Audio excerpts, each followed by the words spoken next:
Drainville PM. Paranormal. The flying disc has been found. Les enquêtes de Christian Page. Eh bien, Christian Page, bonjour. Salut Bernard. Tu viens nous présenter ton livre « Tueur de l'occulte ». C'est à faire frémir, franchement, là, parce qu'on parle pas juste, de tueurs en série, on parle de tueurs animés par des images de démons, animés par des espèces de forces occultes, dans certains cas qui se prennent un peu pour des messagers de Dieu. Oui. Et là, je vais te demander, pas de résumer ton livre, mais de nous présenter, mettons, les 3 cas qui sont les plus renversants, qui sont les plus troublants. Bah, tu l'as mentionné, Bernard, cette description du crime occulte, qu'est-ce que c'est? C'est effectivement, ce sont des tueurs qui ont commis des gestes alimentés par des croyances mystiques, ésotériques ou occultes. Donc, l'éventail, il est très large. On va de la sorcellerie au vampirisme en passant par le satanisme. Et si tu me demandais, c'est difficile pour moi de faire une sélection. Il y a 13 histoires qui sont présentées dans cet ouvrage, qui est sorti d'ailleurs cette semaine, et ce sont 13 histoires que j'ai personnellement enquêtées, par mon travail professionnel. À quelques reprises, je me suis retrouvé parachuté dans des trucs, et j'ai enquêté sur plusieurs histoires, mais 13 histoires de crimes occultes qui sont présentées dans cet ouvrage. T'es allé sur le terrain dans certains cas? Oui, je suis allé sur le terrain, j'ai rencontré les procureurs, les juges, les avocats, j'ai rencontré les parents des victimes. Donc, j'ai baigné littéralement dans cet univers glauque des tueurs de l'occulte, et dans certains cas, on parle même de tueurs en série. Et si tu me demandais de te faire une sélection de 3 histoires, je vais te choisir 3 histoires qui sont marquantes, mais elles sont toutes marquantes. Mais les 3 que je t'ai choisies aujourd'hui, elles sont marquantes pour différentes raisons. Alors, si tu le veux bien, commençons avec ma première sélection. Dans l'ouvrage, on a une histoire qui concerne, la victime s'appelle Elise Paler. Le titre de l'histoire, c'est Une blonde pour Satan. Et tu vas comprendre un peu la dynamique de cette histoire-là, qui est quand même très troublante. Ça se passe au milieu des années 90. On est à Arroyo Grande, c'est en Californie. Et on a là ça se passe dans un univers assez jeune. La victime, Elise Paler, elle a 15 ans. Et il y a, dans cette ville d'Arroyo Grande, il y a 3 jeunes. En fait, les plus mauvais garçons de la ville. Ils ont formé un groupe. Ils sont âgés entre 14 et 17 ans. Ils ont formé un groupe de musique qui a le nom pas banal de La Haine. Et ces jeunes-là s'alimentent à la musique heavy metal. Donc, ils écoutent ça à satiété. Ils ont plusieurs idoles. Et leur rêve, c'est de devenir aussi grand que ces idoles du rock'n'roll qu'ils vénèrent. Et parmi ces grandes vedettes, il y a un groupe en particulier qui est le groupe Slayer, dont les paroles sont souvent excessivement violentes. Donc, ces jeunes écoutent à satiété cette musique, ils rêvent de devenir des vedettes de la scène musicale, et là, comme ils s'intéressent également à l'occultisme, parce qu'il faut pas se le cacher, l'occultisme intéresse beaucoup les adolescents, donc les jeunes se disent, tiens, à force de se livrer ou de lire une espèce d'occultisme de salon, un occultisme populaire, comme celui qu'on retrouve dans les magazines, tout ça, les jeunes arrivent à la conclusion que nous allons commettre un rituel satanique, nous allons sacrifier quelqu'un pour le diable, et comme le veut la tradition hollywoodienne, cette victime devra être une jeune femme blonde et vierge, et là, en faisant ce sacrifice humain, ils pourront acquérir cet extraordinaire talent qui va les propulser sur le devant de la scène. Alors, oui, ok, je comprends là. Oui, ok, donc, très bien. On est à la mi-juillet 1995. Ils vont inviter cette Elise Paler. C'est une jeune fille, une blonde, jeune femme, excessivement populaire et qui a ce petit côté particulier parce que derrière ces aspects de petite fille à papa, c'est une jeune fille qui aime aussi les mauvais garçons. Et comme je l'ai mentionné, les 3 jeunes qui forment le groupe La Haine sont les plus mauvais garçons du village. Alors, lorsque les jeunes l'invitent à les rejoindre à la sortie de la ville pour pouvoir, on est le 21 juillet 1995, ils l'invitent à boire, consommer quelques bières, quelques joints, fumer un peu d'herbe, la jeune femme accepte. Elle se retrouve donc dans le boisé avec les jeunes. Elle est un peu estomaquée de voir qu'il n'y a que eux et elle, donc pas d'autres jeunes filles, malgré ce que ces gens-là lui avaient dit.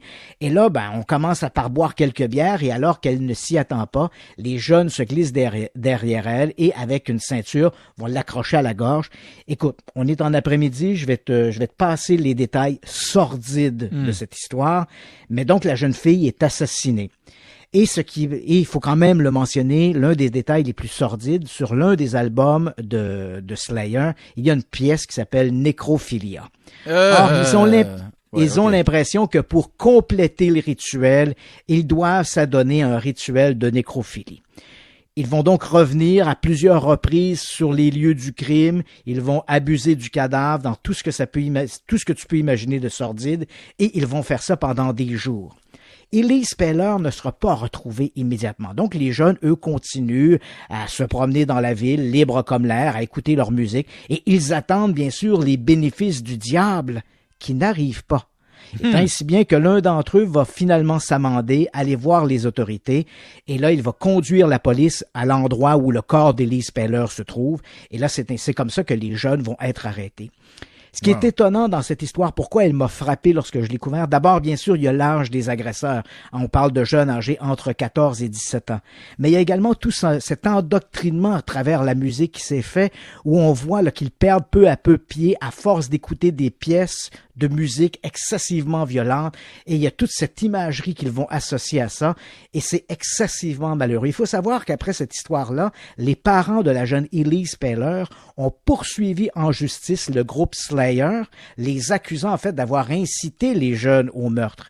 Mais malheureusement, aux États-Unis, tu sais que la loi, la liberté d'expression, c'est le premier amendement de la Charte américaine.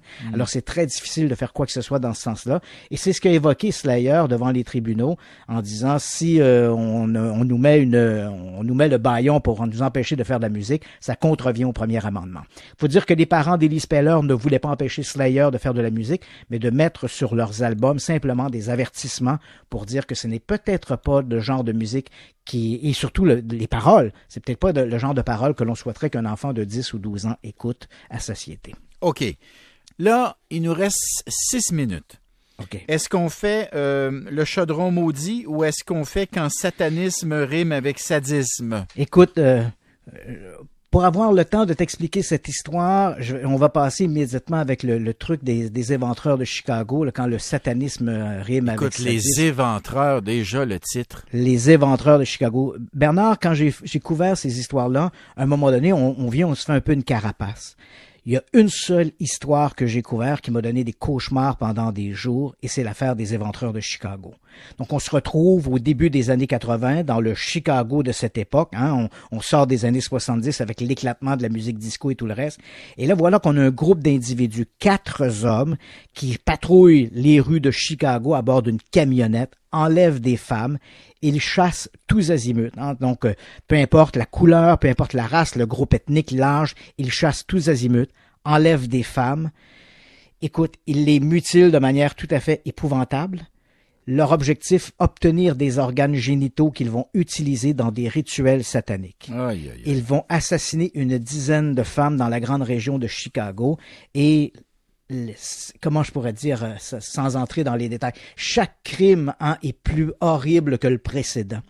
Et quand j'ai couvert cette histoire-là, éventuellement, ils seront tous arrêtés. Les 4 seront arrêtés. 2 d'entre eux seront condamnés à la peine de mort. L'un d'entre eux a été exécuté. L'autre a vu sa peine de mort être commue en prison à perpétuité.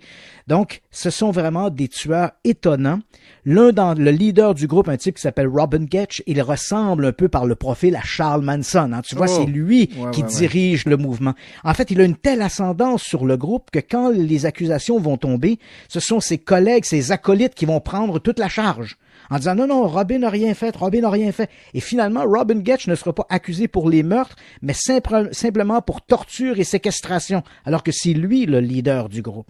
Il les manipule. Il les manipule. Et tout ça pour te dire, Bernard, que quand j'ai couvert cette histoire-là des éventreurs de Chicago, on m'a présenté les dossiers, j'ai vu les photographies prises sur les scènes de crime, j'ai parlé avec les policiers qui ont trouvé les victimes et comment ils ont mené cette chasse à l'homme pour arrêter ces éventreurs de Chicago. Et tous ces gens-là, malgré les années écoulées, là, on parle au moment où moi je fais mon investigation, on est 40 ans après les événements. Ces gens-là n'ont jamais oublié ces événements. Ils se rappellent avec une acuité incroyable les détails de chacune des victimes parce que c'était quelque chose d'innommable. On dépassait ici le sadisme. C'était vraiment de la monstruosité avec un M majuscule. Et quand moi, tu dis, quand satanisme rime avec sadisme, là, oui. Est-ce qu'il se croit vraiment ou est-ce qu'il joue un jeu? Quand on parle de satanisme, là. Il faut savoir que quand on enlevait ces femmes, on prenait des organes, on les amenait dans la maison de Robin Getch qui avait aménagé dans le grenier de sa maison un hôtel avec des rideaux, des croix inversées. On faisait de véritables incantations sataniques et dans certains cas même on s'adonnait à des actes de cannibalisme sur les organes en question. Donc, ça dépasse l'entendement. Est-ce que ces gens-là croyaient réellement qu'ils obtiendraient des pouvoirs de Satan? C'est très difficile à dire, mais pourquoi aller dans de tels extrêmes si, ultimement, le plaisir n'est simplement que le sadisme et, bien sûr, les gratifications sexuelles qu'en tiraient les agresseurs? C'est quelque chose de monstrueux, Bernard. Je te le dis, moi-même, quand j'ai vu les photos des scènes de crime, j'ai été un peu troublé par ça, de voir à quel point ces gens-là pouvaient aller dans le sadisme. Et ça, c'était déconcertant. Comment ils ont été arrêtés? Est-ce qu'il y en a un qui a fini par se rendre puis par... Pas du tout. Dans le cas des éventreurs de Chicago, ils ont, à un moment donné, pour une raison un peu mystérieuse, l'un d'entre eux a laissé partir une victime. Il l'a mutilée, donc la victime était mutilée, ils l'ont jetée à bas de la camionnette, mais elle a survécu et elle a réussi à informer les autorités de son état. Et elle a donné des informations qui étaient très particulières. Déjà, les policiers savaient qu'ils avaient affaire à un tueur en série ou des tueurs en série, mais elle a donné une information qui s'est révélée capitale. Elle a dit, ce qui était étonnant, c'est que dans cette camionnette, il y avait un mur de contreplaqué qui séparait l'habitacle où se trouvait le chauffeur et la partie arrière de la camionnette qui avait été aménagée en atelier. Et en lieu et place du rétroviseur, il y avait simplement une espèce de plume qui pendait. Or, éventuellement, quelques semaines après cette description, simplement dans un contrôle de la circulation, des policiers ont arrêté un conducteur avec une camionnette qui répondait exactement à cette description. Wow! Alors, ça s'appelle Les tueurs de l'occulte. Voilà, c'est publié. Et tu as une conférence, mon cher, une conférence justement qui porte là-dessus. Le 5 octobre au Centre Roussin. Écoute toute l'information, le www.christianpage.ca d'un seul mot. Toute l'information est là. Merci, Christian. Alexandra, Maryse, Larry et Frédéric, merci. Bon week-end tout le monde.